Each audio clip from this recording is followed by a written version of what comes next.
My name is Roland and I was reborn into the body of a noble prince in some boring, dangerous border town in the middle of nowhere. An old man came to get me.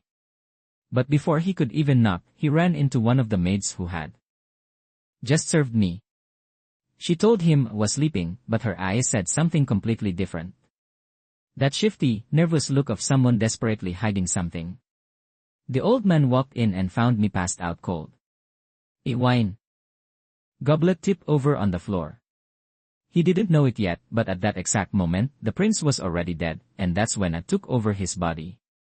I woke up trying to figure out what the heck was going on. The old man immediately told me to get up. There was a witch who needed to be executed, and I was the one who had to give the order. Meanwhile, outside, I could hear the crowd going absolutely crazy. A young woman was being pelted with rocks while everyone screamed, "Witch! Witch!" The nobles.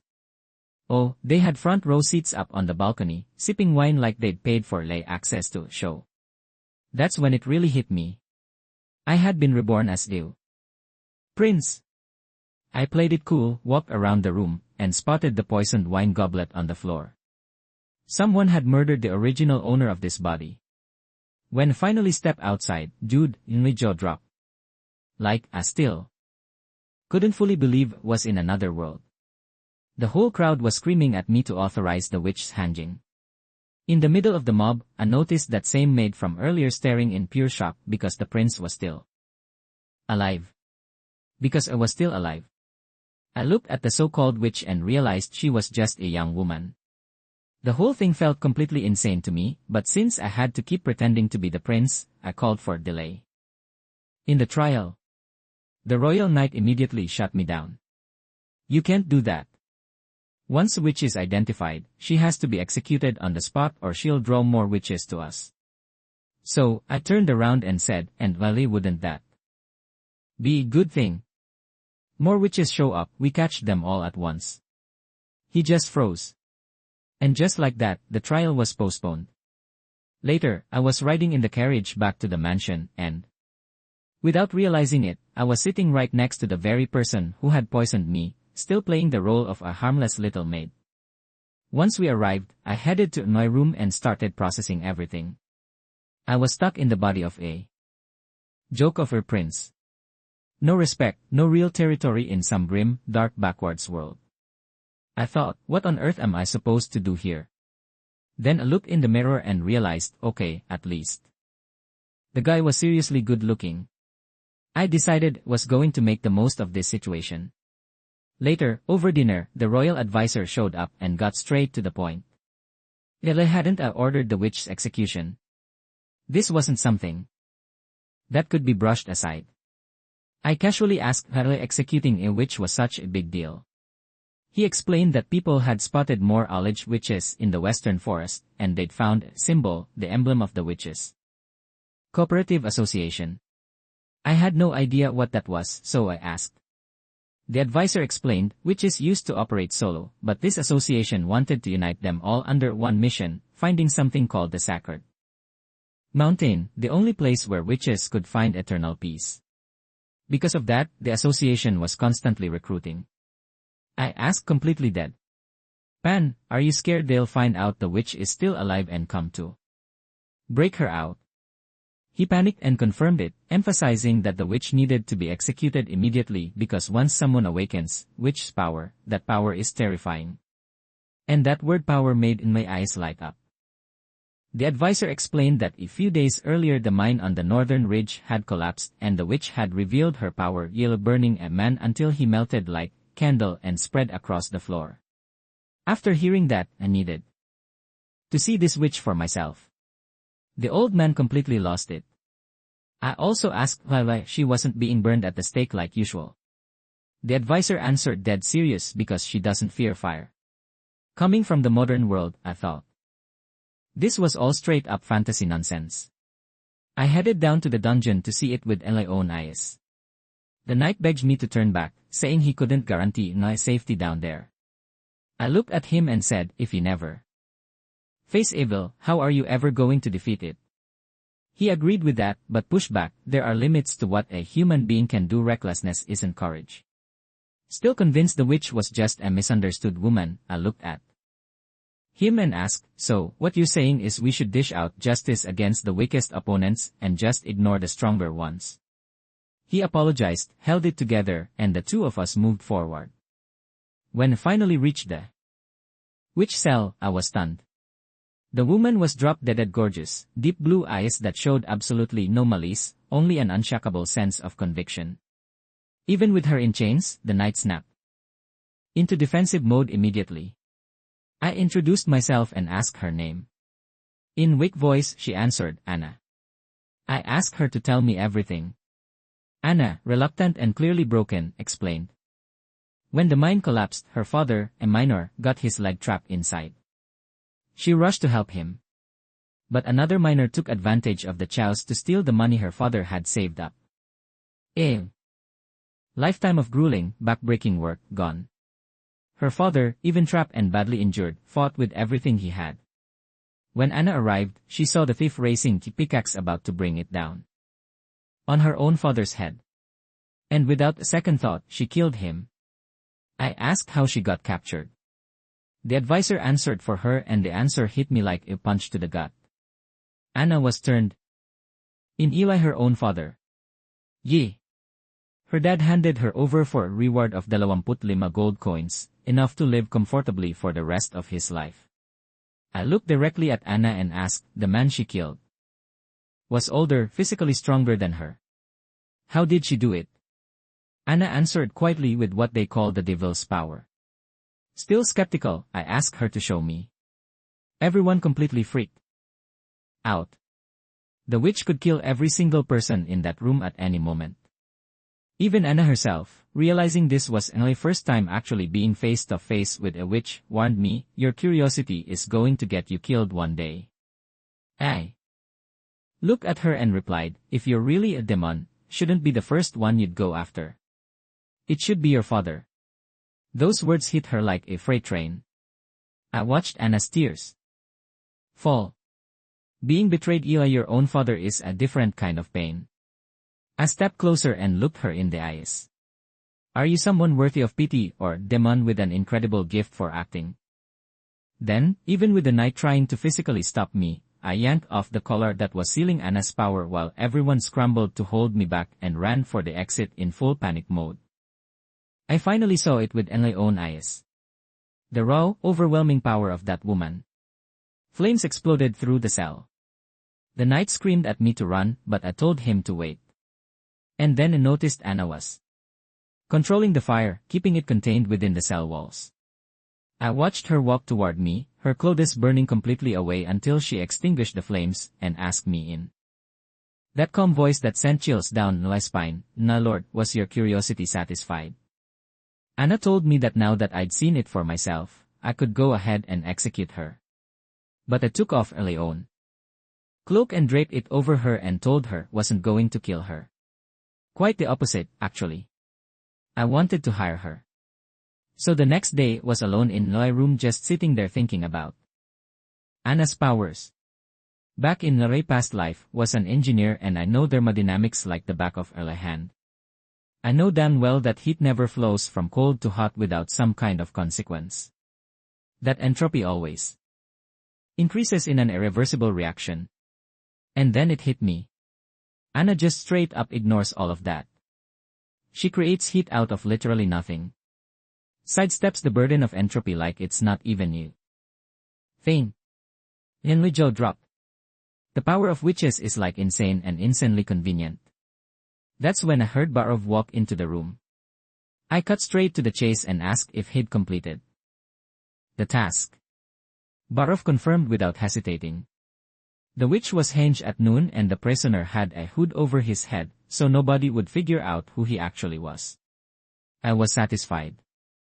Then I asked Barov for a full report on the border city's trade, taxes, fixed expenses, everything from the last decade. I also asked for a detailed breakdown of the city's production sectors.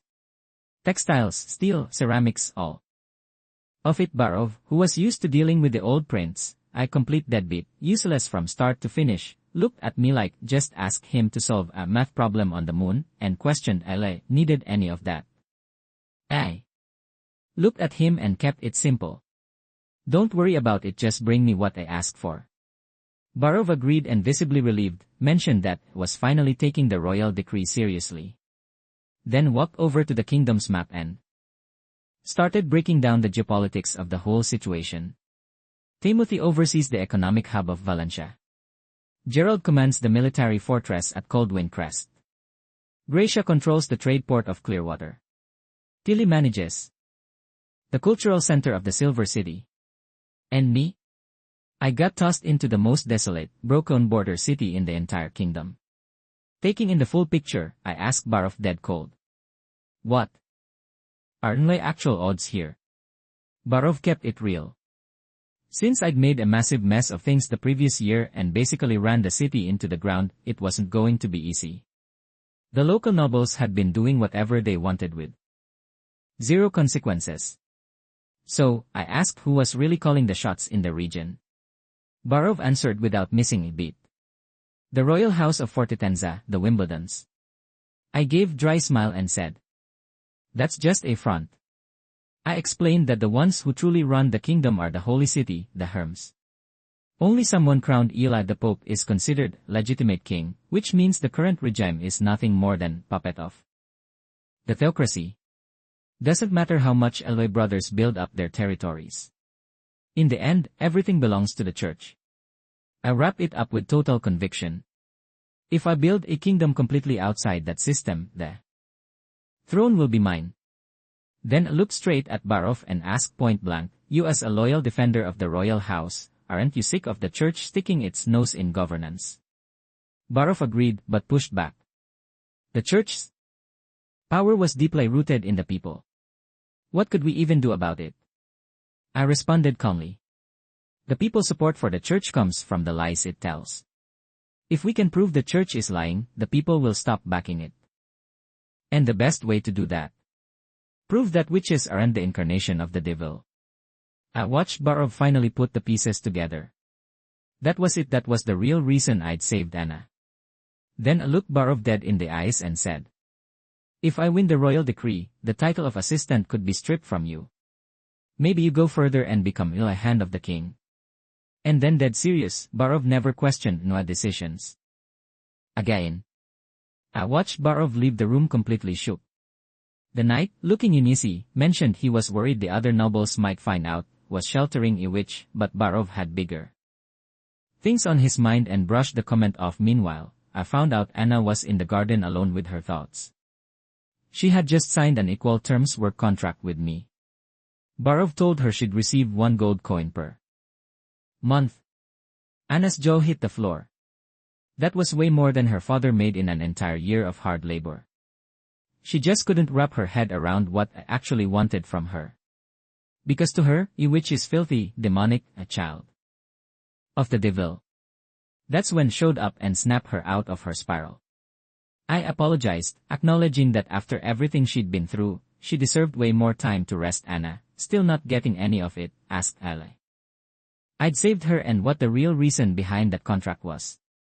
I decided to play the gentleman card and invited her to take a walk. As we walked, Anna circled back. She had killed someone. She deserved to be punished. She deserved to die. I explained calmly that what she did was self-defense, something anyone in her position would have done. But my words didn't even come close to getting through to Anna, who held firm, I'm the incarnation of the devil, and this sin can't be erased.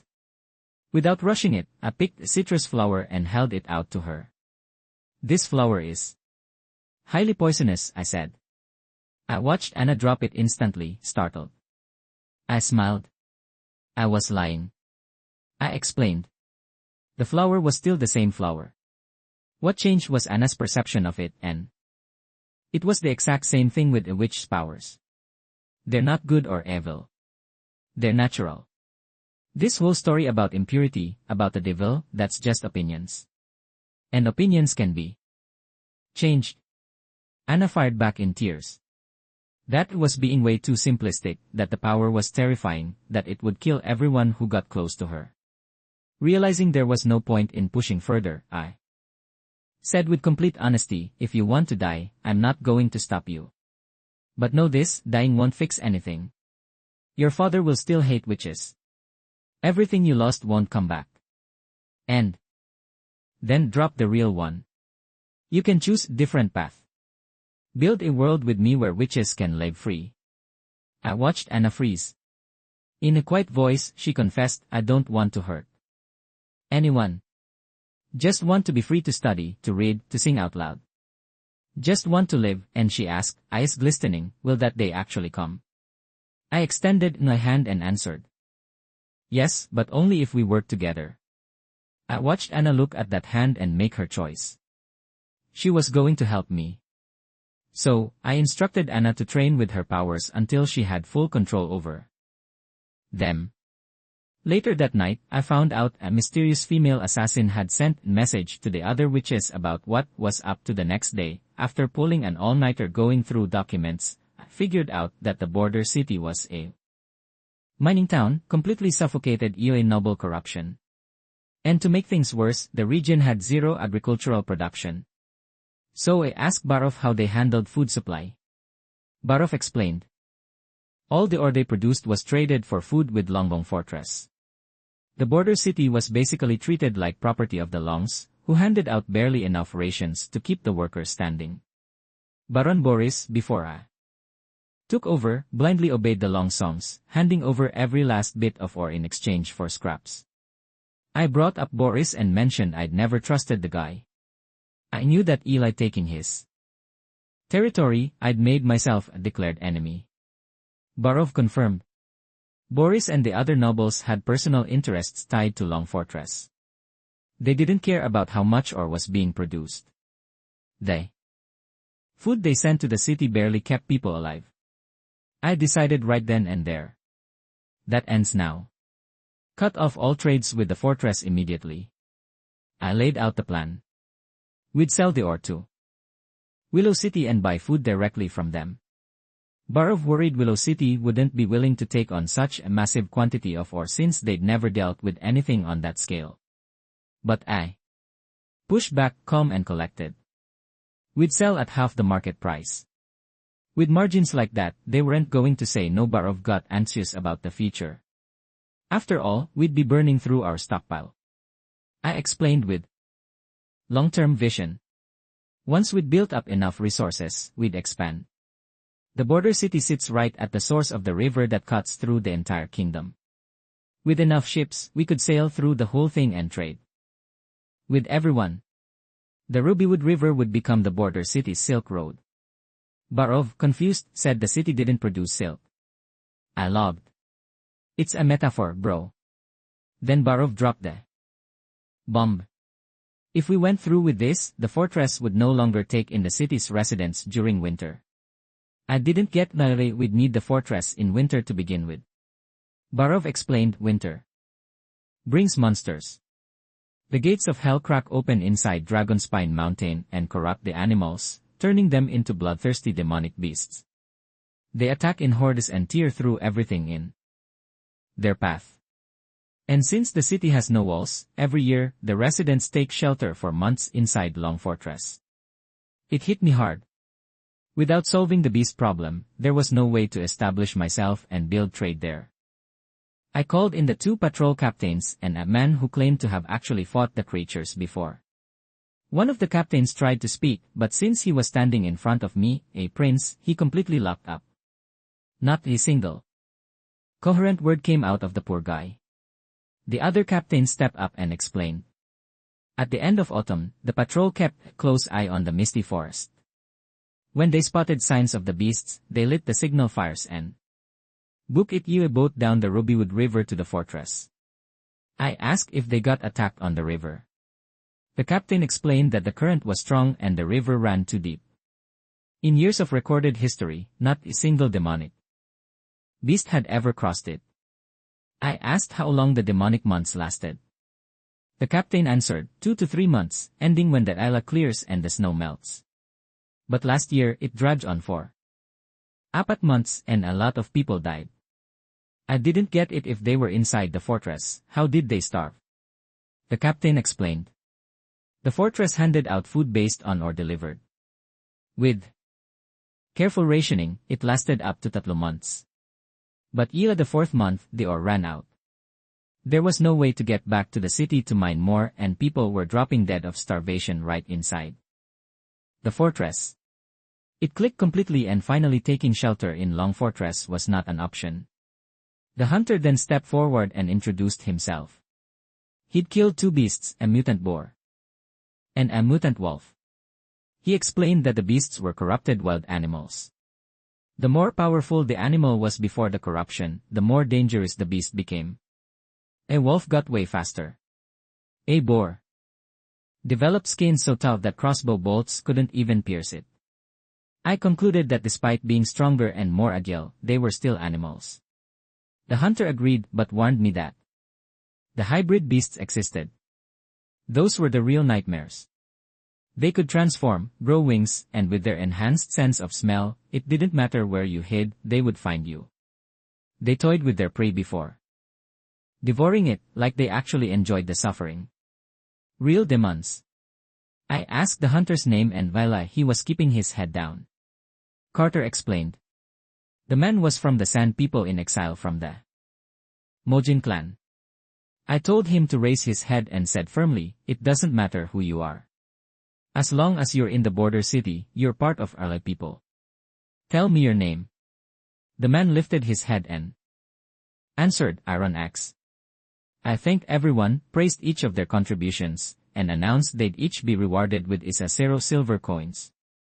Afterward, I had Carter come with me to the border where the flame was lit. During the demonic month, I studied the spot carefully.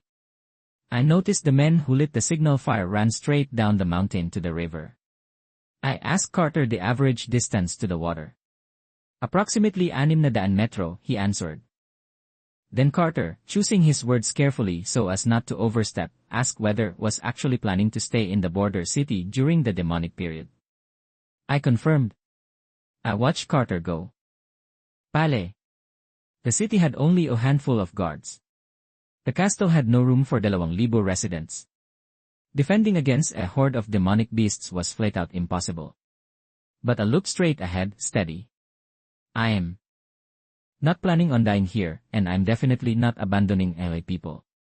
And then, with that unshakable confidence of our brilliant reincarnated engineer that carry with me everywhere, I wrap it up right here. We're going to build the strongest, most unbreakable walls in history, and we're going to wipe those beasts out once and for all. The other day there was Barov working away and trying to wrap his head around what on earth had happened to me because like the Roland he knew was completely different from the Roland standing in front of him now. Barov remembered it well. The 4th prince had a reputation for being the biggest failure in all of nobility. Useless, a walking embarrassment to the royal family, the kind of guy his own brothers pretended not to recognize at family dinners. Basically the awkward, unremarkable nerd that nobody took seriously. And the only reason Barov had agreed to work with me in the first place was pretty straightforward. The king had promised that once the royal decree was finalized, he'd be appointed Minister of Finance. But then Barov started asking himself, what in the world had happened to me? Because ever since Save That Witch, he watched me become completely different person. Literally overnight, all of a sudden, I showed up with razor-sharp strategic thinking, brilliant mind, throwing around words and concepts Barov had never even heard in his life. Things like Silk Road or other stuff along those lines. Barov didn't even know what half of it meant. On top of that, I'd already set NLA sights on the church as a major obstacle. I was already thinking about the city's long-term development. Like, I had a full plan laid out. Barov had to admit it, NLA's vision for the future was almost frighteningly perfect. But then came the real problem, because none of that brilliance meant anything if we didn't survive the demonic period. And with winter coming in 3 months, I still wanted to build a 6 metro wall. Barov thought that was flat out impossible. Completely, utterly impossible. And yet, deep down, somewhere in that old chest of his, a teeny little voice told him, was unpredictable, and that maybe, just maybe, I could actually pull it off. Meanwhile, Carter was coordinating the workers at NLA request. The mission, haul in limestone and a cart full of clay, then crush everything into small pieces, mix it all together carefully, and have Anna melt it down with her fire magic. Once Anna finished, I had to mix everything with gypsum and grind it down until it turned into a fine powder. Carter, completely lost on what was happening, finally couldn't hold back anymore. Lily Prince, what's the point of all this? I gave him a small smile and said, it's a new kind of alchemy. Shortly after, the mysterious powder was ready. I turned to Anna and said, Miss Anna, allow me to show you little of early magic. Anna looked at me with this curious expression and asked, you know how to use magic, too? I do, but it's a different kind of magic. Mine is called science. Then I told Carter to mix the powder with water and pour it evenly over the stacked stones. And I guaranteed him, Ira, tomorrow, they'll become a wall, solid and unbreakable. Carter looked skeptical. You know that face like, sure thing, Eli Prince. Whatever you say. I turned to Anna and asked, and you, Anna, do you believe me? Without a second of hesitation, she answered, if you say so, I believe you. The next day, I told Carter to hit those stones with everything he had. Carter, still doubting the whole thing, grabbed a shovel and swung at the stones with full force, and sparks flew. The stones were as hard as steel. Carter went absolutely wild. Right then and there, he started doing the math out loud. With this stuff, they could build a wall along the entire border in Lima years. They could reinforce the castle. They could, but I was already thinking bigger. Quietly, almost to myself, I murmured that they could build is a 0,000 mansions. Shelter poor scholars, make the people truly happy. Then turned with that look of iron-set determination and said, we're going to build a better home for everyone. Houses that can stand up to any weather that not even storms or blizzards can tear down. Then I put Carter in charge of managing the walls construction and asked Anna to prepare a fresh batch of that material every single day. Before heading out, Carter couldn't hold back his curiosity. What do you call this miraculous alchemical powder, my prince? I smiled and revealed. Cement.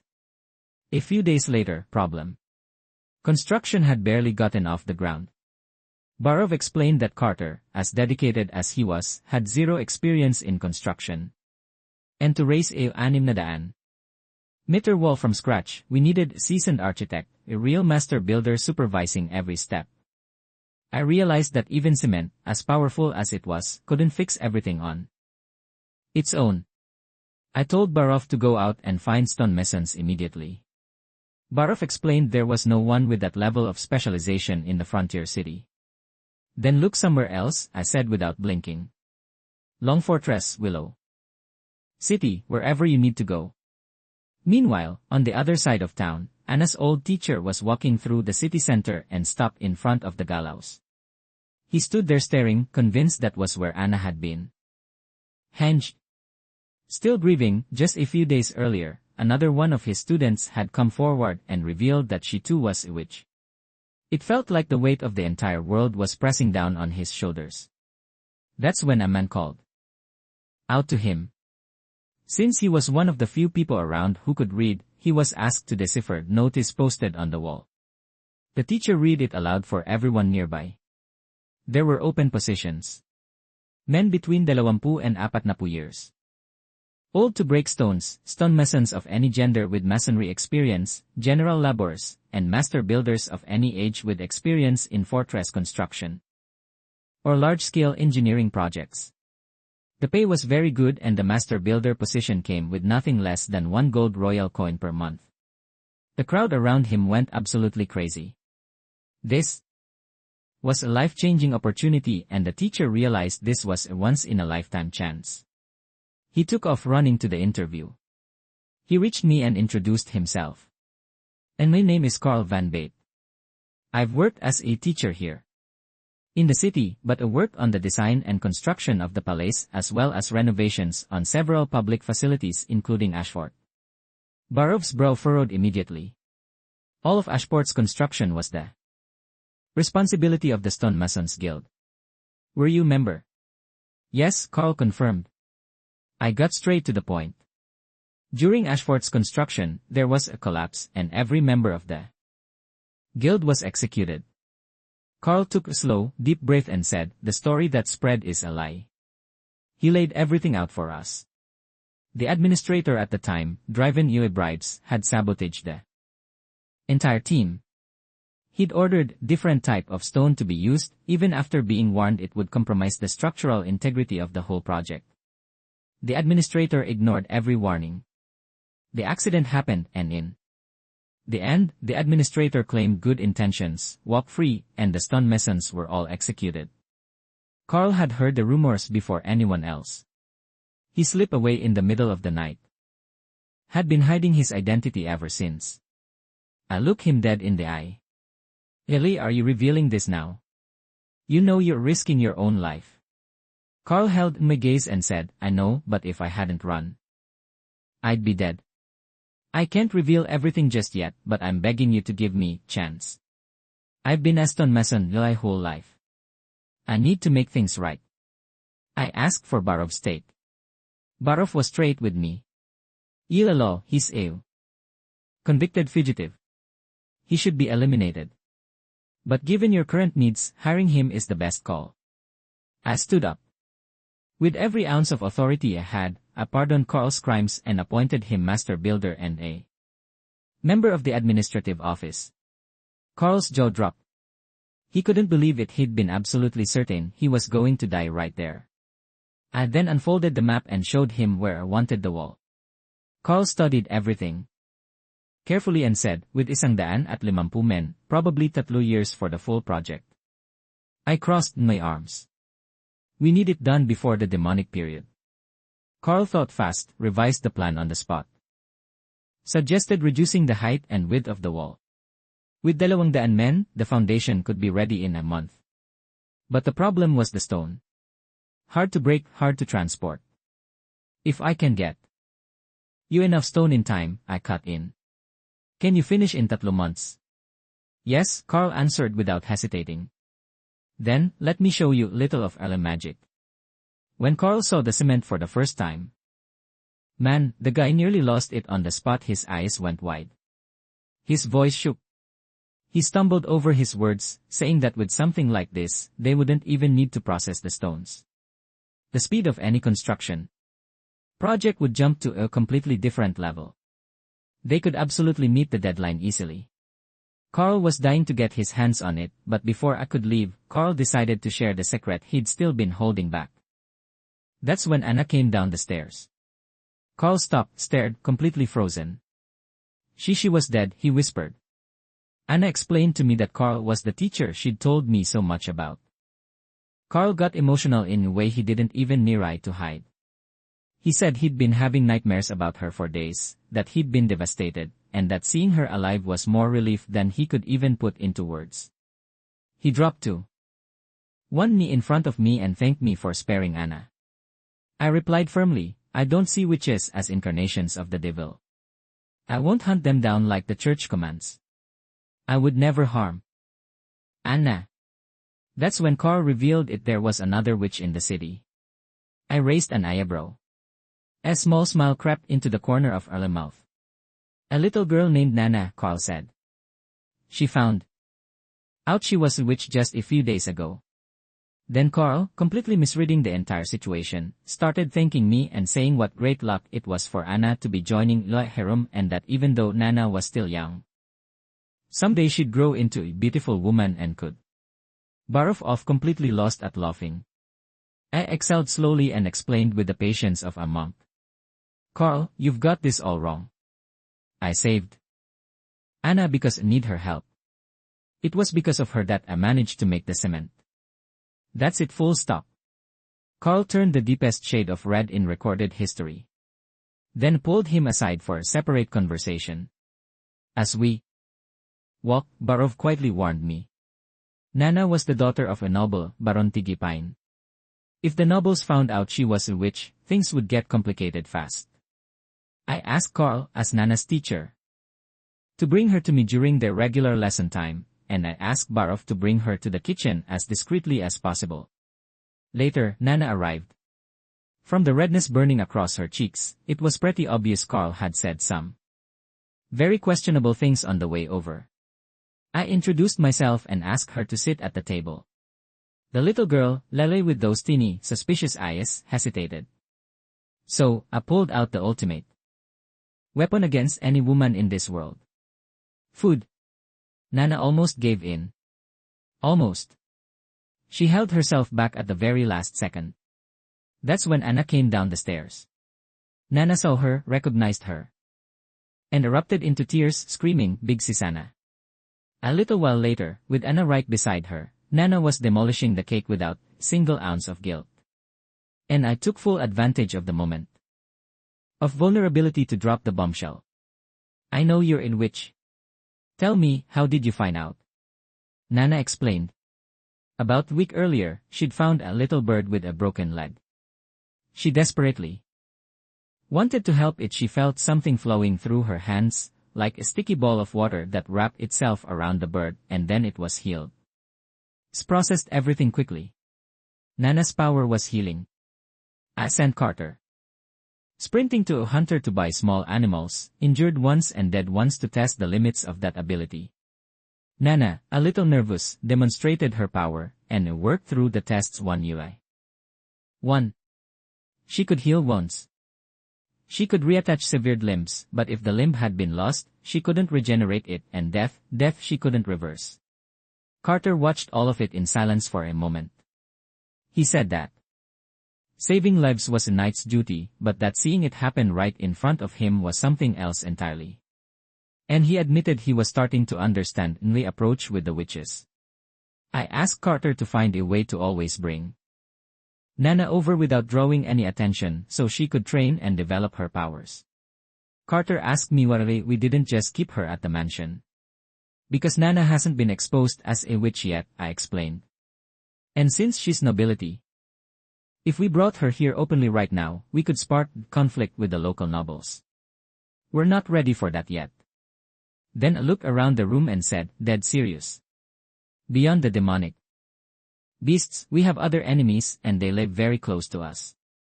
Far away, Knight was delivering all the latest news to Garcia, my sister. He reported that the Valengra fleet had returned from a successful raid. They'd intercepted a convoy of merchant ships, and the plunder was massive, enough to arm an entire platoon. Garcia liked what she heard and asked for the name of the captain who led the raid. The knight told her the man's name was Drake. Right then and there, Garcia used her authority to knight Drake on the spot and handed him command of the entire Valengra fleet along with every last piece of loot from the raid. The knight acknowledged Garcia's command and said that Drake and his men would be deeply grateful for Her Highness' generosity. Then came the bombshell. The assassination attempt on Roland had failed spectacularly.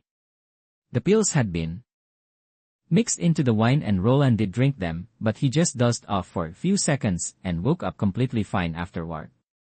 But Garcia is nothing if not pragmatic, and she made it crystal clear that a failure is a failure. She didn't want to hear any excuses. She warned that she'd give the assassin one more shot, and ordered that some of the assassin's sister's belongings be delivered to her. After that, she dismissed the knight, but not before ordering that Master Alchemist Enbis be hanged since he was the one who had made the poison pills. What Garcia didn't know was that the pills had actually worked perfectly and the real Roland was dead. I had taken over his body. The next day, the ambassador from Ozong Fortress showed up at the border city to collect the minerals and ended up noticing a ship from Willow City unloading food at the city's docks. Meanwhile, Barov got me up to speed on everything. He told me the city wall construction was moving along without a hitch, and that Master Mason Vanbat had guaranteed the project would be finished on schedule. Barov also informed me that the food purchased from Willow City had arrived at the docks, and noted that the quantity was more than enough to feed everyone in the city through the winter. But Barov was seriously stressed out, insisting that even with everything seemingly going well, the city's budget deficit was still absolutely brutal. He believed that in the long run, the city was heading straight for bankruptcy since all the major expenses were being covered out of early own pocket and that We'd hold on for maybe one more spring at best but didn't sweat it. I told him I didn't care about burning through Nlai's own money and that if we finished the wall and locked down Nlai's presence in the border city, the mineral production going forward would be guaranteed. But Barov pressed back, saying his real concern was that Duke Ryan wouldn't just let it slide if we cut off the mineral supply to Long Fortress. Right at that moment, a messenger announced that the ambassador from Longbong Fortress had arrived. I told Barov to go ask the kitchen staff to put together a lavish banquet using the food that had just been delivered. A subtle flex to show that food was no longer the only bargaining chip between the border city and Long Fortress. In the dining room, I could tell the ambassador had absolutely no idea where I'd gotten so much quality food since it had always been the fortress that supplied food to the border city. He was also thrown off Eli the way was eating and asked me what those objects was using as utensils were. I told him called them chopsticks and that planned to normalize them across the entire city since they were way cheaper than silver platter being made of wood and were also pretty hygienic. I took the chance to get a little dig in on the ambassador, too. Even with the full table in front of. Yes, I said there was no good food in the border city and told him to just make do with whatever was on the table. The ambassador looked confused but thanked me anyway. Then dropped the real news. All of that was Nlai's way of welcoming him. Since every single one of those ingredients had arrived that very same day from Willow City. When it hit him that for the first time in history, the border city was doing business with Willow City, the ambassador froze. Later, after dinner, we finally got down to what actually mattered. He told me he had come to let me know that the border city's deadline for delivering the minerals had already passed and that Long Fortress had already prepared the food it was going to send our way. I explained about the landslide that had hit the mines and said that because of it, mineral production had been completely shut down for a while and had only recently gotten back on track and that at the moment I only had the equivalent of 2 months' worth of production stockpiled. The ambassador then asked I wouldn't just deliver the 2 months' worth for the time being. So I laid it out straight. 2 months of minerals wouldn't guarantee enough food to feed enough people. I explained that 2 years ago, many people in the border city had died of starvation because of the food shortage, and I made it clear would never let that happen again. Then, with iron in my voice, I declared, this method of exchange with the fortress must be abolished. I told him I had already sold all the minerals to Willow City and bought all the food Nlai people needed to survive the winter, and made clear that doing business with Willow City was a far better deal than doing business with the fortress. The ambassador finally connected the dots about the ships he'd spotted earlier. The ambassador thought it over and, showing just how sharp he was, quickly figured out that since Willow City had never dealt in minerals before, they probably hadn't offered great price at most half the market value, which meant I was taking a loss.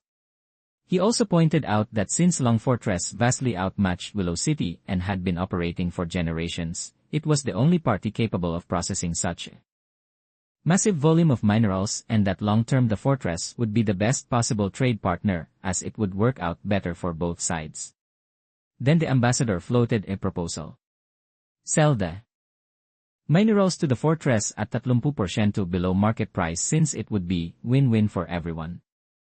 I complimented his trading instincts and agreed that his suggestion would benefit everyone involved. But I asked whether he could guarantee that all 6 families of the fortress would agree to those terms. The ambassador said he'd do his best and told me he'd head back to the fortress to drop a new contract. I agreed and wished him good news.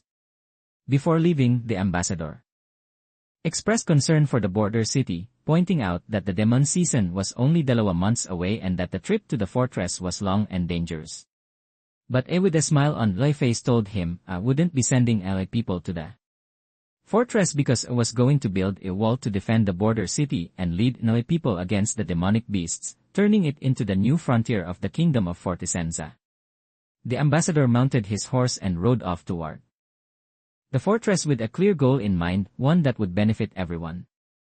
I sipped Nilay wine and sighed because I already knew how noble minds work and that even with the ambassador's good intentions, the 6 families of the Fortress would never agree to the new terms. The ambassador finally met with Duke Ryan and told him everything he'd discovered during his visit to the border city and in the meeting he'd had with me. All the nobles laughed it off, saying that this little game of building a pebble wall was going to get everyone in the border city killed. Duke Ryan asked Boris what he knew about the wall, but Boris turned out to be completely useless noble who had nothing useful to say, which left the Duke visibly disappointed. Since he knew Ambassador Petrov was sharp, the Duke asked for his take. Petrov said he believed Prince Roland's goal was to force them into conducting transactions with the border city using currency, not food, as was the custom, and that since Roland had been sent to govern under a royal decree, that made complete sense. He said that if they could from that point on purchase minerals at 30% below market price, it would still be a solid deal, and that if they secured the border city, long-term, they'd save enormous costs in fighting the demonic beasts and could use the vast stretch of land between the fortress and the city for farming. He also highlighted that since the royal decree was only valid for 5 years, Roland would be out of the city soon enough and they'd be left with a thriving powerful city. So, Petrov suggested they send men to help Roland face the demonic beasts and buy the minerals at 30% below market price. The nobles started laughing at Petrov and Duke Ryan even admitted it was a decent suggestion, but flexing his authority said that even though it was a good idea, it was just a merchant's perspective. Merchants, he said, only see gains and losses. The Duke declared he hadn't clawed his way to the top thinking only in terms of profit and loss and asked he would ever do business with someone he couldn't control. He said that under his command, anyone who disobeyed would be severely punished and made it clear he didn't care about the border city because as far as he was concerned, the only thing that mattered was that this was his territory and nobody else got to interfere, not even a prince. The next day, everyone gathered in the center of the city. I began my speech, the one that was about to change everyone's life from that moment on. I declared that because of the mine collapse, Long Fortress had refused to send food for us to survive the winter, and that we had been abandoned, just like they'd done in the past, leaving us to die. I also told everyone that the astrologers of Fortisenza had warned me the demon months would last longer than usual, more than 4 months, and that if we left things as they were, the tragedy from 2 years ago would repeat itself, or maybe be even worse. I reminded everyone of the family members they had lost, which left the whole crowd somber and furious. Then revealed that I had bought enough food for us to make it through the winter. Bread, meat, dried meat, cheese, and a whole lot more. I swore on my name that I would not allow the tragedy of 2 years ago to happen again. Everyone erupted, cheering and chanting in my name. But warned them that because of this, we had offended Long Fortress, and that they had threatened to stop offering shelter to everyone during the winter.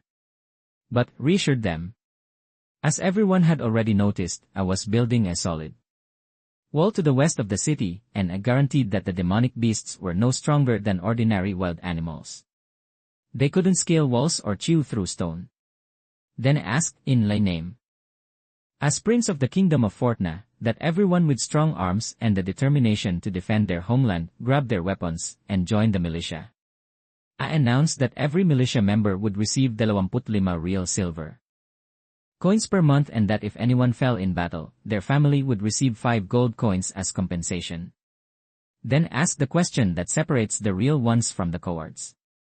Would you rather run and hide in the filthy shacks of Longgong Fortress and die of starvation like nobody or freeze to death with zero dignity? Or would you rather ride with me, protect your friends and family, and defend the border city until the very last breath? Everyone roared back, fired up and ready to fight with everything they had. Later, after talking with Carter, Anna, and Nana, I asked Carter if the shipment I'd ordered before had arrived. He confirmed it had, but asked how I needed so much powdered snow and ice. Just told him it would be a next experiment. Later that night, in my room, I sat down and noticed a cup of wine waiting for me. Picked it up and just as it was about to drink, I heard the sound of a pebble hitting the window. When I went to check it out, a woman caught me off guard, pressing a knife against my throat. Facing Certain death, I completely froze.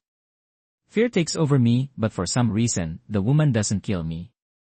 She reassures me that we're not enemies. That's when I notice the symbol of the sacred mountain. And the magic eye on her clothing. She compliments me for being a well-read guy. Then she removes her hood and introduces herself as Nightingale. My jaw drops at how stunning she is, and I immediately realize I'm staring dead in the face of a witch. Trying to hide how nervous I am, I ask what she's doing here. Since killing me clearly doesn't seem to be the plan. Nightingale starts thanking me for sparing Anna and Nana and taking such good care of them. That catches me completely off guard. She explains that she heard a witch had been captured here and came to rescue her. But to her surprise, I hadn't executed Anna. So, she spent the entire week watching Nana and discovered she was a witch too. Nightingale says that even though she doesn't understand I don't see witches as monsters, she wanted to thank me on behalf of the Witches Cooperation Association. Then she walks over to my bed saying it's tiring to have whole conversation standing up and invites me to sit beside her. Nightingale notices I'm still on edge, which makes total sense since just minutes ago she had a knife pressed against my throat. Even though I'm scared out of her mind, I sit down because I know full well that if she wanted me dead, I'd already be gone. I take a deep breath and ask again what she wants here. Nightingale gently runs her hand across my face and says she can see the fear of witches in most people's eyes, but in mine, all she sees is curiosity. She says that with her invisibility magic, she was right on high heels all week long. She saw absolutely everything, even the sketchy little things I do before bed. I ask why she only showed herself now. Nightingale explains that just a little while ago, my head chambermaid had come into my room to serve me a glass of wine and slip a little surprise into that glass. It hits me like a truck tire. My own head chambermaid had poisoned my drink. Nightingale smiles and says with that dangerously casual tone of hers, "Looks like your harm isn't quite the safe haven you thought it was, buddy." I realize she just saved my life and thank her, but Nightingale brushes it off immediately, saying, she saved me because saved Anna and that now we're even. Then she turns around and drops the bomb. I need to take Anna and Nana away from here. Caught off guard, I ask where. Nightingale says she's taking them to the Witches Association because that's where they truly belong. I try to understand that place would be the only safe option. She explains that only there can witches live in peace. No persecution, no discrimination, no need to hide from anyone. I tell her that in the border city they wouldn't be persecuted either. That I offered fair contracts and decent wages. Nightingale agrees but says there's one thing I simply cannot do. You can't guide them to the sacred mountain. She explains that only there do witches find true peace. I then bring up that the men found traces of witches in the mountains to the north and ask if she's trying to reach the sacred mountain in the impassable mountain range. But Nightingale shuts that down and says no comment. I then tell her can't just let her take the girls like this because the demon months start in the lower months. The mountains will be buried in snow and crawling with demonic beasts. There's no way I'm letting Anna and Nana walk into that. So I suggest that Nightingale and the witches ride out the winter in the city and then go look for the sacred mountain once it's safer. Nightingale realizes I'm basically suggesting the entire association come to the city. The idea isn't unappealing, but she pushes back. Even if I don't fear witches, plenty of people do, and the moment the church found out, they'd come down on us hard. So, she asks me why I take on a risk that big when it would be so much easier to just let the witches go without even thinking twice. I answer, because they matter to me. Nightingale understands, but asks if I really want to put Anna's life on the line like that. I'm confused.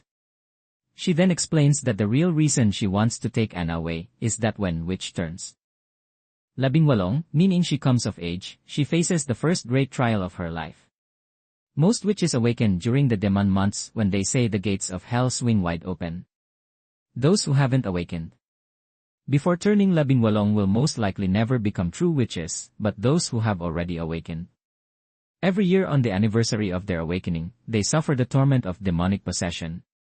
The body gets pushed to its absolute limit. Blood seeps through every inch of skin. Eyes bulge out of their sockets. And if the witch can endure that unbearable pain, the body slowly recovers after 4 or 5 days of rest, but if she can't hold on, the death that follows is one of the worst imaginable. The witch dies in total agony, her organs and blood mixing together and pouring out of every opening in her body. And when they hit the air, they turn into black mist. And when there's nothing left to come out, all that remains is a burned, blackened layer of skin on the floor. Nightingale says that many witches die exactly when they turn labingwalong, and that's how people see them, as the living embodiment of the devil himself. Since Anna is about to reach that age, she'd have a far better chance of surviving within the association. Nightingale says she knows Anna and Nana are important to her night plans, but she still hopes I'll give the girls a fighting chance to live. Who worry way too much about both of them, agree to let Nightingale take them. She thanks me and vanishes right in front of me. Knowing she's still somewhere nearby, I go to Anna's room and reluctantly call for her. I introduce Nightingale and explain everything, but to both of our surprise, Anna says she's not going. Nightingale tries to explain more about the demonic possession, but Anna, steady and determined, says she'll push through it and that all she wants is to stay Eli and Eli's side. Those words hit me like a freight train. I'm left completely speechless. Without much else she can do, Nightingale acknowledges Anna's resolve and decides to stick around the city for a while longer. She says that since she has experience dealing with demonic possession, she'll be able to help when that day comes. Then she steps closer to me and with that look that's more dangerous than any knife says, "Looks like I'll be in your care for a while." I glance over at Anna and can't hide how happy I am that she chose to stay. The next morning, as soon as the maids wake me up, Carter comes in with some bizarre news. Tyre, my head chambermaid, died during the night. I already have a pretty good idea of what went down. Carter explains that she was found on the bedroom balcony with no signs of a struggle or break-in. Probably an accident. I thank him for the update and dismiss Carter. I already know it was Nightingale. And the fact that she left absolutely no trace behind just shows how deadly and professional this woman really is. Then speak of the devil, an angel-faced devil. She shows up in Eli's room, helping herself to Eli's breakfast, acting completely normal-like nothing happened. I walk over and she explains that since she's sticking around, it's only natural that she help take some of Eli's concerns off her plate. She hands me a piece of paper with information about who's been trying to have me killed and says she's the one who didn't kill Eli. Tyre had poison hidden in a hollow tooth. And the moment Nightingale showed up, she took her own life. Nightingale just made it look like an accident. I read the note and it all clicks. Tyre was sent to kill me, not because she wanted to, but because someone had kidnapped her sister and was using her as a hostage. And then it really sinks in. It was one of Eli's own brothers who sent Nila. Nightingale then tells me to get moving to the meeting. Except haven't eaten a single thing yet, and I realize I'm going to spend the whole morning running on empty. At the meeting, even with endless stomach growling, I listened to Barov explain that Eli selling the minerals at 50% below market value. They pulled in 200 gold coins. After deducting all expenses, like the wall construction and feeding the people, there were still 70 coins left over, enough to get through the winter. Then Carter explains that militia recruitment is going well. The goal of 100 men is almost there, but the training is a serious problem. You can't exactly expect a bunch of farmers and laborers to go toe-to-toe with demonic beasts. These guys can barely hold a sword, right? I ask for suggestions. Carter proposes going to Baron Boris, thinking he can talk him into fighting. I agree, which gets Carter pretty pumped up. Then Barov sides and says Carter just doesn't understand how the nobility works, that he's still too naive and has way too pure a heart. I agree and admit I only went along with Carter's suggestion to make him happy because I already know Baron Boris isn't going to lift a finger for anyone. Barov then says he's worried because the town's people have zero combat experience, and since there aren't enough swords and shields to go around, a lot of them would be fighting empty-handed. I tell him to chill, saying nobody's going to be fighting with nothing. And I pull out the blueprint for a new kind of magic that's probably going to flip that entire world upside down. Later, with Anna's fire magic as NY test bench, I teach her to focus her flames to the tip of her finger, turning it into a blowtorch. The problem is, it completely drains Anna, and she collapses into NY arms, turning red as a tomato. Curious, Anna asks me what on earth I'm cooking up. I tell her she'll see for herself soon enough, and that it's going to open the door to a whole new era. That night, when I head back to my room, Nightingale catches me off guard. She shows me that she grabbed the drafts of early project and says it's going to be really useful for the association since they have Fire Witch there, too. I don't even sweat it, telling her can just draw up another one. Nightingale then says with a sincerity that genuinely catches me off guard that she's jealous of Anna because she can see how well treat her and how much trust her. And she says it's been so long since she's known what it's like to trust someone or to be trusted by anyone. The next day, Carter and I saddle up and ride out to Baron Boris' estate. Carter's riding high, going on about how impressive the guy's mansion is, built with the finest stone and timber in the region, worth over 150 gold coins. When we arrive, Boris greets us with that fake over-the-top flattery that doesn't fool anyone. I get straight to the point. The militia needs instructors, weapons, and seasoned fighters.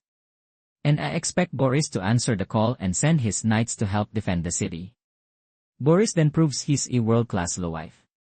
He says he's flattered Eli in a personal visit but finds the whole situation like super unfortunate.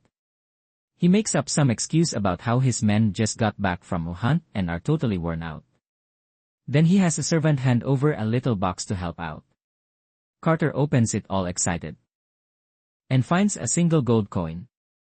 One watch Carter nearly lose it from pure rage. Since I saw this coming from a mile away, I stand up, thank Boris for his generous contribution, and leave without making a scene. On the ride back, Carter apologized to me, acknowledging that he brought shame to my name and that Boris' attitude was straight-up disgrace to the code of knightly loyalty. But I put Carter at ease. I tell him I saw this coming and that we can't rely on the nobles for anything. I've got my own plans and my own ways to train the militia. And even if it's a scrappy makeshift crew, I'll show everyone real soon what real militia is capable of. Early in the morning, I gathered a crew of militia volunteers in front of the wall, hyped up Ila the promise of isa 0 silver coins a month, plus meals included. I knew that for these guys, that was already more than enough reason to show up. Vonner was literally starving, and his boys, of course, wasted no time roasting him about it, saying that the way he looked, he'd drop dead before ever seeing a single coin. They even went further, asking what would happen to the tavern girl he was so crazy about if he bit the dust. But Vonner wasn't the type to let that slide. He fired back that he wasn't dying out here, that he was going to propose to that girl the following year. And he made it crystal clear he was only here for one reason, money. Because seriously, how else was a guy like him ever going to afford a wedding? That's when Carter announced my arrival, ordering everyone to snap to attention and fall into line. I walked toward them and felt their stares. For Vonner, this was the first time in his life he'd ever seen royalty up close, especially in a forgotten backwater like this border town. Before anything else, I thanked everyone for coming out and for having the guts to sign up for a dangerous mission to defend their own homeland. I told them that from that moment on, they were all official members of the border town militia. And I warned them that over the next month and a half, they'd be going through some brutal training, but that the training would pay off for everyone. Anyone who passed would earn an extra egg at lunch. And look, eggs were straight up luxury food around here. The crowd went wild on the spot, and I got it. I understood exactly what that meant to them. After that, I introduced the city's best hunter, Iron Hatchet. I noticed Carter didn't exactly look thrilled about the guy being there, but let it go. I then gave Inlay word personally that whoever stood out in training and on the battlefield would receive an official rank, regardless of where they came from. Iron Hatchet didn't waste a second and kicked off the first drill. Everyone had to stand perfectly still for a full 30 minutes, not moving a single muscle. Simple as that. Or at least it sounded that way.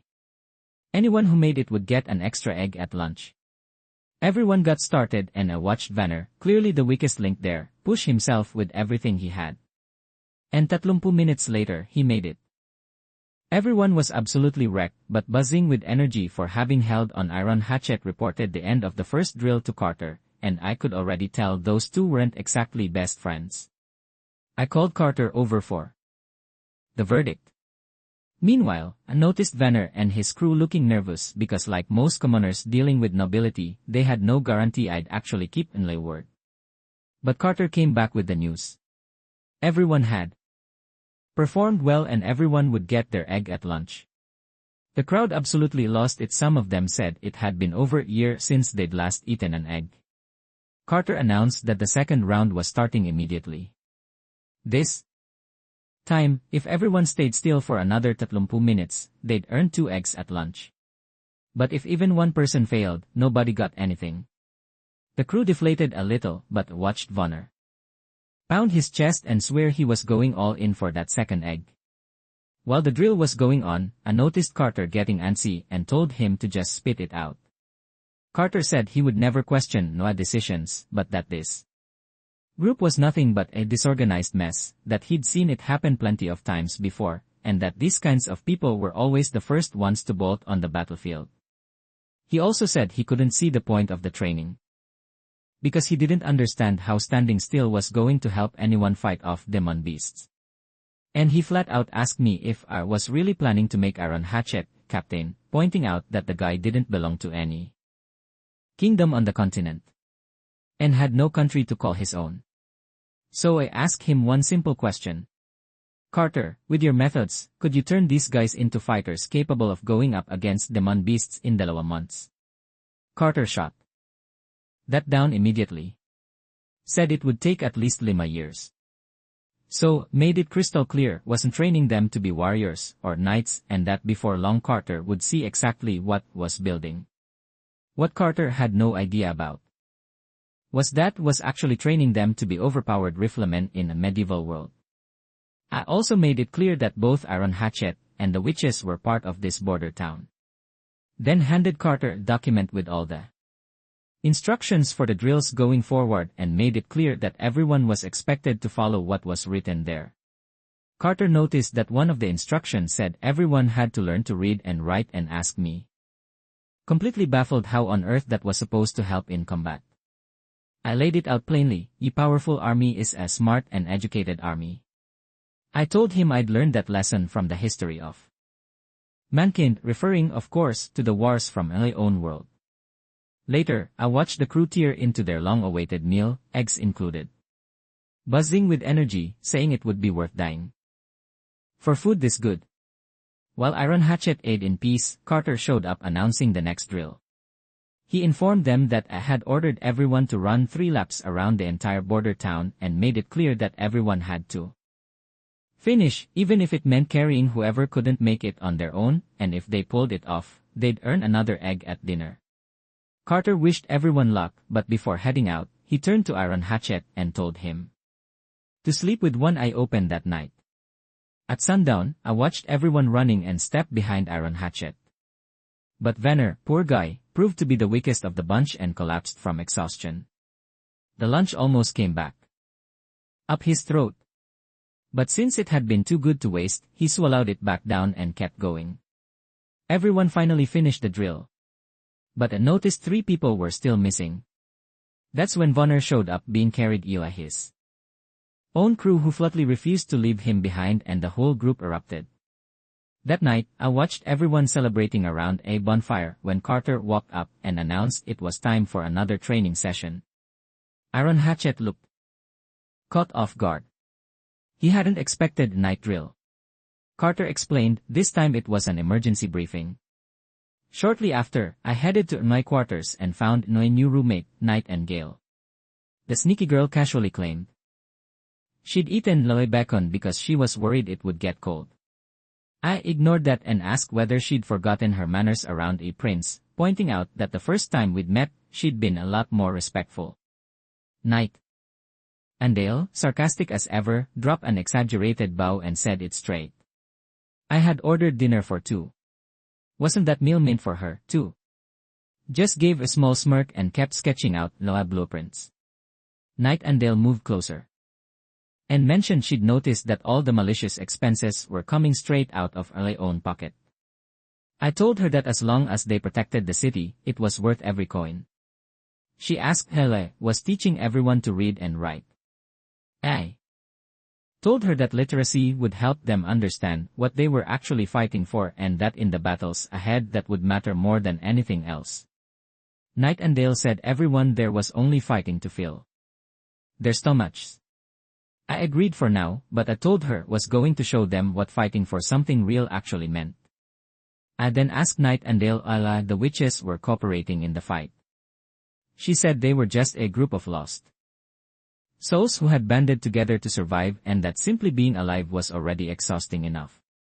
The next day, I finished my blueprints and realized I'd been up working through the entire night. That's when I noticed a wrapped object sitting on the table.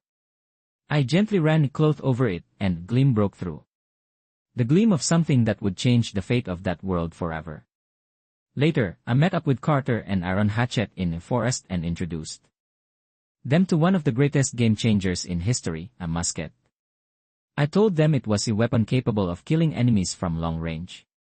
Carter asked if it was like a crossbow or a bow. I explained that it was a bit slower to reload, but with a far greater range and absolutely insane stopping power. So, I decided to show them. I pulled out the powdered snow I'd requested earlier, explaining that I'd made some chemical modifications and was now calling it gunpowder. I walked Carter and Iron Hatchet through loading the musket properly and warned them to press it firmly against their shoulders because the kickback when it fired was no joke. I gave the signal. They both fired. Their jaws dropped. I watched a metal suit of armor get punched through like it was cardboard. And that was the moment Carter and Iron Hatchet finally understood why all that training had been necessary. Carter, amped up, asked me how many muskets I had. I told him just those two and that I'd only be able to produce 2 more before the demon month arrived. That hit Carter like a bucket of cold water. I told him understood the disappointment. I knew these weapons were powerful enough to change everything.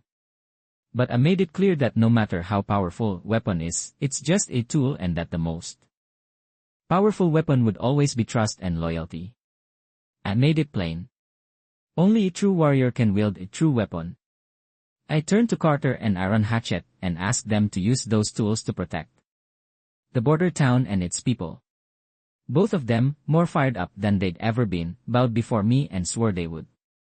Meanwhile, that useless rat Boris was slobbering all over Ryan Osman's ear, spilling everything that had gone down, about the militia being assembled, about the flimsy wall that had been thrown up. Ryan didn't seem too bothered and said he was giving the whole situation the smallest possible chance of meaning anything. A few days later, the militia training is still going strong, and Greyhound starts to realize that this whole thing is actually turning regular people into straight-up warriors.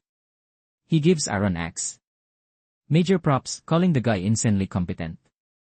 But Iron Axe isn't the only one catching Greyhound's attention.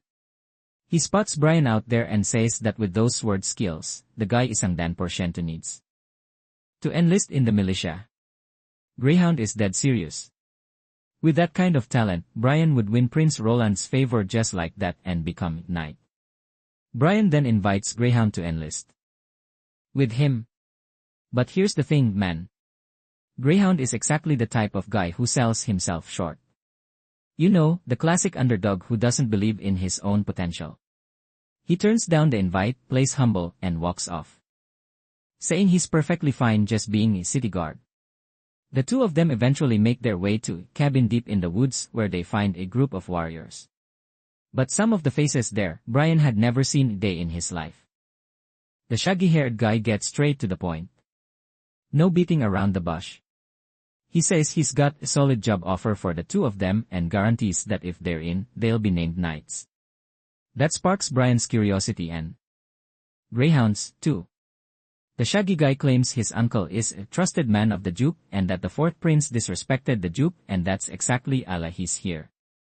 The mission simple. Infiltrate the prince's castle. Greyhound, already floored Eli how insane this all sounds, immediately asks if they're planning to assassinate the fourth prince. The guy shuts that down, explaining that doing that would tie the Duke directly to it. And that the plan is way simpler. Destroy the one thing the prince cares about most, the food supply. The shaggy guy says with full confidence that if they can burn the supplies the prince has been stockpiling, everyone will be named knights and the Duke will grant them lands to the east of the fortress. Brian is completely stunned Eli what's being proposed. But Greyhound, with zero idea how deep in it they are, just says exactly what's on his mind. This year's demon months could last up at months. If they burn all the food, everyone in the frontier city dies, and he wants absolutely no part of that. End of discussion. Brian already notices the other men positioning themselves around them, ready to move if they have to because now that Brian and Greyhound know the plan, the choice is simple. Either they're in or they die right there. Brian, thinking fast, asks how. They plan on breaking into the castle in the first place since the food is locked up inside. The shaggy guy smiles and brings up how Brian had once mentioned secret passage leading to the well inside the prince's fortress and says Brian is going to lead them there quietly. Then he asks with this smug little grin, so what do you say, Brian? This is your shot at becoming a knight, commissioned Eli the Duke himself. Brian actually considers saying yes, his lifelong dream is right in front of him. But then, Greyhound shouts with everything he's got, that everyone in that room is out of their minds, that real knights never bow to tyranny. They protect the weak and lay down their lives for them. Brian snaps back to reality and smiles, proud of his friend. But the shaggy guy is not having any of it, and he ends Greyhound with a fatal stab that lights a fire inside Brian like nothing else. But he holds himself back. He knows he'll die if he tries anything right now. So playing along, Brian leads them through the secret passage and into the prince's fortress. Except Brian has zero intention of betraying Prince Roland. What he actually wants is to avenge his friend. So, as they're heading down the stairs, Brian waits for a moment of distraction and grabs one of the warriors, hurling them both down the staircase. In the storage room, Brian faces them with nothing but pure burning hatred. Dead set on taking every single one of them down. The men surround him. But Brian wipes them out one by one like it's nothing. Only the guy who killed his friend is left standing. And the exact moment Brian is about to finish him, another guy lunges at Brian and runs him through with a rapier. The guy reveals himself as Lord Viper, the notorious knight of Longbong Fortress. Viper tells Brian he's going to die right here, taking the blame as the man who betrayed the prince and torched the supplies. Even wounded, Brian pushes through and goes after Viper. But the guy clearly has a massive experience advantage and takes Brian down Eli using his own cloak as distraction, leaving him right at death's door. Viper was about to finish him off when the shaggy guy asks to do it himself, wanting Brian to suffer as much as possible before he goes. In his final moments, Brian apologizes to Greyhound for failing to avenge him and then spots Nightingale watching from distance before vanishing just as quickly. She appears out of nowhere, saying they're making way too much noise in someone else's house and that it's really not good. Look. Viper tries to pull the same trick on Nightingale, but she's quicker on the draw and rips the guy's arm off before he even knows what hit him. Then Nightingale, with a look that sends chills down your spine, says, "Disgusting little rats. Get your grubby little paws off or lay fresh catch." Speaking of Roland, obviously. The next day, Brian wakes up and finds himself face to face with me. He starts trying to explain everything that went down, but I stop him, telling him I already know the whole story. I give Brian his props, telling him he's now the hero of the frontier city. And then, along with everyone else present, bow before Brian in gratitude for saving the lives of thousands of people. Brian breaks down and says the real hero was his friend Greyhound. I tell Brian to take it easy, promising that Greyhound will receive funeral worthy of his status, and that his family will be taken care of and never have to worry about putting food on the table. Brian then asks what happened to the criminals. I tell him 2 were captured alive, Viper and Brave Butcher, and make it clear they will get exactly what they deserve. Barov looks at me with concern because he knows full well those 2 are way too welcome to just brush aside. Then with a smile, I tell Brian that once the demand months are over, I'm going to make him a knight. Once they leave, Barov says he's 100% certain Duke Ryan is behind all of this. Carter confirms it, saying that Knight Viper is one of Ryan's personal knights. Barov adds that the other man, the shaggy-haired Hills, while a commoner, is a distant nephew of Baron Boris.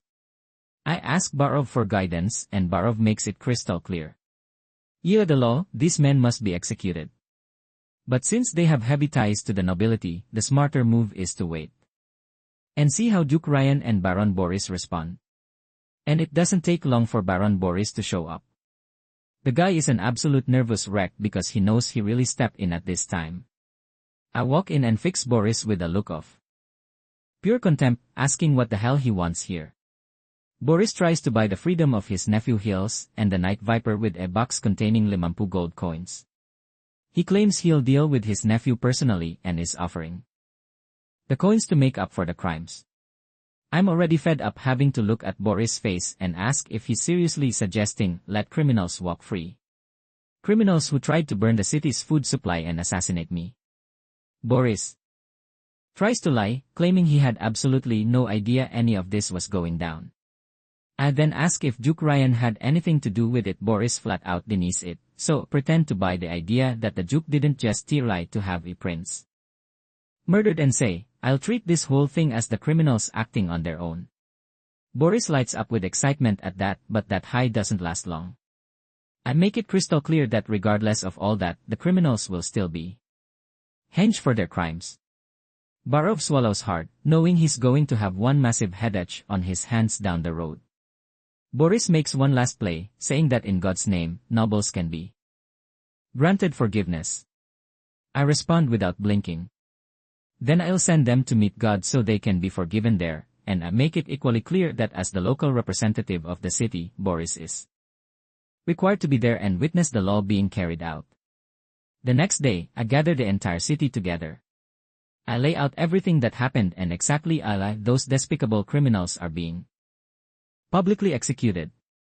I talk about the attempted assassination of our prince, the attempt to burn everyone's food before winter, and make absolutely sure everyone knows that Brian and Greyhound were the heroes who saved the city, but that tragically Greyhound didn't make it. The crowd erupts in pure raw outrage and the criminals are hanged. That night, I find Nightingale and thank her, telling her that I'm now in her debt. Nightingale waves it off, says helping me is the same as helping herself. I admit, didn't expect her to be that skilled. I tell her Carter kept asking about the mysterious specialist I had hired. Nightingale gets worried that I might have given her away, but I make it clear that this mysterious specialist still can't reveal herself. Not yet. Nightingale says she's not as strong as Carter and that she took down Viper using a little self-defense trick that witches use. I know incidents like this are going to keep happening, so I ask if Nightingale wants to stick around and become my personal bodyguard, offering a generous 2 gold coins a month with days off and paid vacation. Nightingale furrows her brow. She has no idea what paid vacation even means. I try to explain that it means every year she'd get a few days to rest without losing any pay. She actually warms up to the idea, but still can't quite wrap her head around it. Nightingale also finds herself unsure about Lila's relationship with God. After all, I had the criminals executed in God's name, but also defied God's will, Lila saving the witches Anna and Nana. She asks dead serious, what exactly does God mean to you, Roland? I make it crystal clear that it's not God. Who hunts witches? You know, it's the church.